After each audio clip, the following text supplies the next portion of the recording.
la réalité des animaux dans la nature. Ce n'est pas un jardin d'Éden. La vie, la nature aujourd'hui est très dure. Il pèse beaucoup de menaces sur les animaux. Le feu, le changement d'habitat, sur les autoroutes, les animaux se font écraser. Il y a la chasse, il y a aussi l'empoisonnement des pesticides. Aujourd'hui, les grandes organisations, elles investissent dans des projets plus thématiques. La déforestation, le changement climatique, la désertification, le plastique, la pollution avec le plastique. Les bailleurs ont toujours tendance de financer les grosses machines. Et les petites machines sont sacrifiées en dépit du fait qu'elles font du bon travail. Quels sont les plus gros donateurs pour la conservation des espèces? Ce sont les parcs zoologiques. Les zoos ont été vraiment nos plus grands soutiens. Plus de 70% des financements de notre projet viennent de zoos.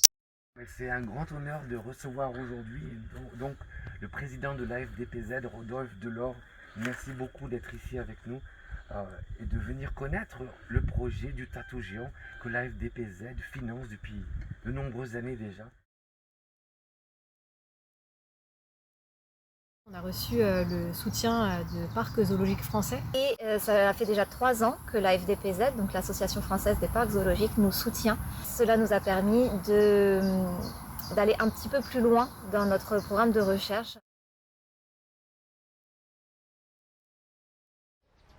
Bonjour, la Fondation d'Aboville souhaite remercier l'Association française des parcs zoologiques et ses membres pour son soutien à notre programme de conservation du tamaro sur l'île de Mindoro aux Philippines, le Mangan Tamaro Driven Landscape Programme, et surtout son soutien continu depuis plusieurs années, qui est vraiment une marque de reconnaissance du travail que nous effectuons et qui aussi renforce notre engagement à long terme pour la conservation de cette espèce et la collaboration avec les acteurs locaux.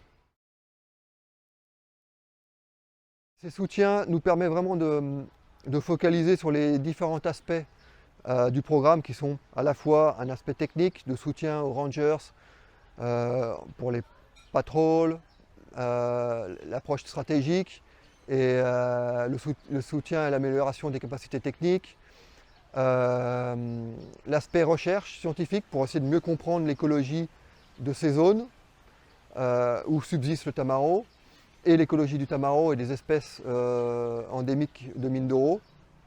Et après, l'approche communautaire. Les zoos financent une grande partie de ce projet. Mais aussi, notre équipe a obtenu beaucoup de formations à travers les zoos. Plusieurs d'entre nous ont déjà été dans les zoos, suivre des formations sur l'éducation ambientale, l'éducation, la communication, les procédés vétérinaires.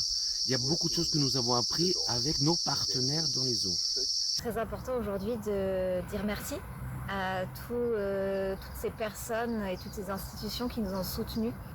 Donc merci à tous les parcs zoologiques et merci à la FDPZ.